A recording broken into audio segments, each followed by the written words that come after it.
মহাভারত ভারতীয় শিক্ষা সংস্কৃতি, রাজনীতি, ধর্মনীতি, আচার আচরণের এক মহামিলন গ্রন্থ। অমূল্য ধন। এ শুধু এক কাহিনী নয়, ভারতবর্ষের আত্মাও বটে। বহু গুণীজন একে বঙ্গানুবাদ করেছেন সময়ের প্রেক্ষিতে। আমরাও চেষ্টা করছি সহজ ও সরল ভাষায় গল্পের মতো করে এই মহাগ্রন্থ উপস্থাপনের। এই দীর্ঘ যাত্রাপথে আপনাকেও পেতে চাই সঙ্গী হিসেবে। দেখুন, শুনুন, মতামত দিন। লাইক, শেয়ার আর সাবস্ক্রাইব করে পাশে থাকুন, অনুরোধ রইল।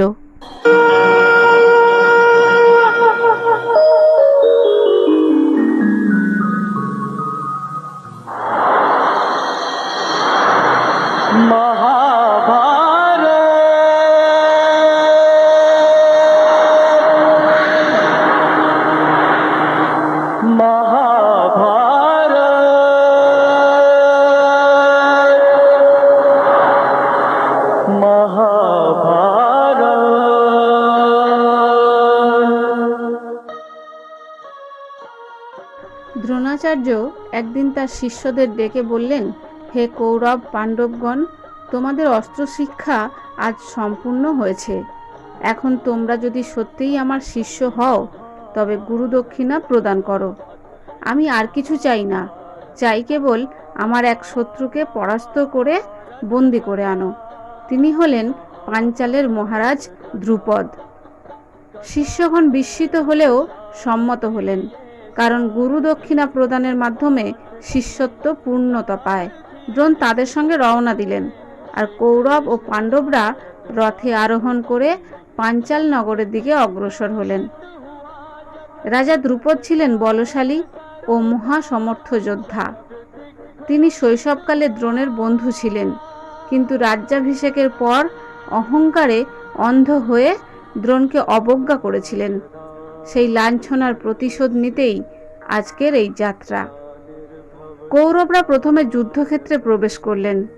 দুর্যোধন, দুঃশাসন, বিকর্ণ প্রভৃতি রাজপুত্ররা আপন বীর্য প্রদর্শনের জন্য অগ্রসর হলেন, কিন্তু দ্রুপদের বলিষ্ঠ বাহিনী তাদের বাগ্মী হয়ে উঠল। নগরবাসী বালক, যুবক, বৃদ্ধ সকলে পাঞ্চাল রাজের পক্ষে শত্রু নাশে নেমে এলো। হাতে যষ্টি, দণ্ড, মুষল, পাথর নিয়ে তারা কৌরব সৈন্যকে আঘাত করতে লাগলো। একসময় দুর্যোধন প্রমুখ ভীত হয়ে পিছু হটতে বাধ্য হলেন। সেই সময় অর্জুন দ্রোণকে বিনীতভাবে বললেন, গুরুদেব, কৌরবেরা পরাজিত হয়েছে, এখন আমাদের পালা। আমি প্রতিজ্ঞা করছি দ্রুপদকে জীবিত বন্দী করে আপনাকে অর্পণ করব। অর্জুন, ভীম, যুধিষ্ঠির, নকুল ও সহদেব 5 ভাই রথে আরোহণ করলেন। ভীম গদা তুলে বজ্রের মতো বেগে শত্রুদের ওপর ঝাঁপিয়ে পড়লেন। তিনি একাই বহু গজ, অশ্ব ও রথ ধ্বংস করলেন। যুধিষ্ঠির শান্ত ধীরতায় কৌশলে সৈন্য পরিচালনা করলেন। নকুল ও সহদেব তলোয়ার ও বর্ষার আঘাতে অসংখ্য সৈন্য বিনষ্ট করলেন। এরপর শুরু হলো অর্জুনের অপরাজেয় যুদ্ধ। পাঞ্চালরাজ দ্রুপদের 2 সাহসী পুত্র যশন ও সত্যজিৎ তার মোকাবিলায় দাঁড়ালেন। প্রবল সংঘর্ষে ধনুর্ধর অর্জুন দ্রুত একের পর এক তীর বর্ষণ করতে লাগলেন। অর্জুনের তীব্র শরাঘাতে সত্যজিতের রথ ভেঙে গেল, অশ্ব মারা পড়ল, সারথি অচেতন হল। আহত সত্যজিৎ প্রাণ বাঁচাতে পিছু হটলেন। তখন অর্জুন দ্রুপদের ওপর লক্ষ্য স্থির করলেন। মুহূর্তে তিনি দ্রুপদের রথ ভেঙে ফেললেন। অশ্ব ও সারথি তীরবিদ্ধ হয়ে মাটিতে লুটিয়ে পড়ল। রাজা দ্রুপদ নিরস্ত্র হয়ে একা দাঁড়িয়ে রইলেন। অর্জুন তাকে বললেন, রাজন, আপনি আমার গুরুর শত্রু, আজ থেকে আপনার গৌরব ভঙ্গ। জীবিত অবস্থায় আপনাকে আমি বন্দী করেছি। অর্জুন তার গদা হস্তে দ্রুপদকে ধরে রথে তুললেন। দ্রুপদের সৈন্যগণ 10 দিকে ছত্রভঙ্গ হয়ে পালাতে লাগল। পাঞ্চাল রাজের সমস্ত বাহিনী স্তব্ধ হয়ে গেল।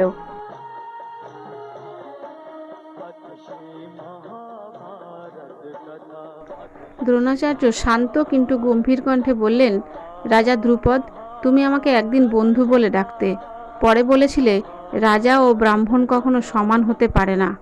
আজ আমার শিষ্যরা তোমাকে বন্দি করে এনেছে, এর দ্বারা আমি প্রতিশোধ নিলাম। তবে আমি ব্রাহ্মণ, তোমাকে রাজ্য থেকে বঞ্চিত করা আমার উদ্দেশ্য নয়। তাই চাই তুমি উপলব্ধি করো, অহংকার একদিন পতন ডেকে আনে। এবং সেই বলে দ্রোণ তার প্রাক্তন বন্ধু দ্রুপদকে মুক্তি দিলেন, তবে শর্ত সাপেক্ষে।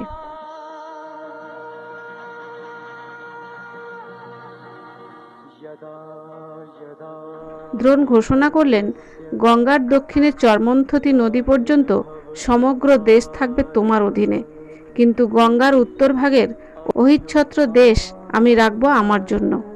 এখন থেকে আমরা সমানভাবে রাজ্য ভাগ করে নিলাম, তুমি দক্ষিণের অধিপতি আর আমি উত্তরের। এভাবেই পুরনো বন্ধুত্ব আজ সমতার নতুন রূপ পেল। এইভাবে দ্রুপদের বিস্তৃত রাজ্য দুটি ভাগে বিভক্ত হল। ব্যথিত দ্রুপদ সম্মতি দিলেও অন্তরে তিনি দগ্ধ হতে লাগলেন। তার গৌরব ক্ষুণ্ণ হল, তার অহংকার ভেঙে চূর্ণ হল। যে দ্রোণ একদিন তার দরবার থেকে অবজ্ঞায় বিদায় নিয়েছিল, আজ সেই দ্রোণ তার অর্ধেক রাজ্যের অধিপতি।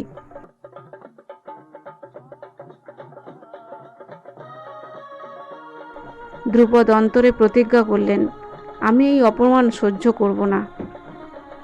একদিন এমন সন্তান জন্ম নেবে আমার ঘরে, যে দ্রোণাচার্য ও তার গোষ্ঠীর বিনাশ সাধন করবে।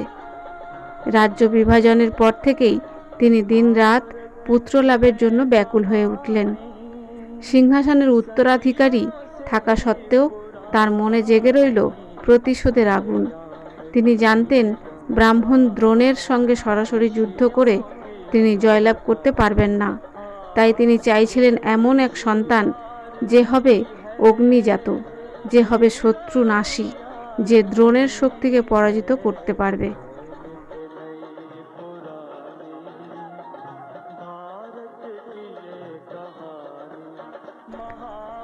দ্রুপদ বহু যজ্ঞ আয়োজন করলেন, মুনি ঋষিদের কাছে গোপনে প্রার্থনা করলেন, আমার এমন সন্তান চাই যে হবে অমর যোদ্ধা, যে দ্রোণাচার্যকে যুদ্ধে ধ্বংস করবে। এই প্রার্থনারই ফলস্বরূপ একদিন যজ্ঞকুণ্ড থেকে জন্ম নিলেন ধৃষ্টদ্যুম্ন ও দ্রৌপদী। ধৃষ্টদ্যুম্নের জন্ম হয়েছিল দ্রোণাচার্যের বিনাশের জন্য, আর দ্রৌপদী হলেন সেই ভাগ্য নির্ধারক নারী, যাকে কেন্দ্র করেই কুরুক্ষেত্রের মহাযুদ্ধের সূত্রপাত হবে। এইভাবে দ্রোণ ও দ্রুপদের দ্বন্দ্ব শুধু রাজ্য বিভাজনে সীমাবদ্ধ থাকল না, এটি হয়ে উঠল মহাভারতের ভবিষ্যৎ সংঘাতের মূল ভিত্তি। অহংকার, অপমান আর প্রতিশোধের অগ্নিশিখা, যা পরবর্তীতে এক মহাযুদ্ধে রূপ নেবে।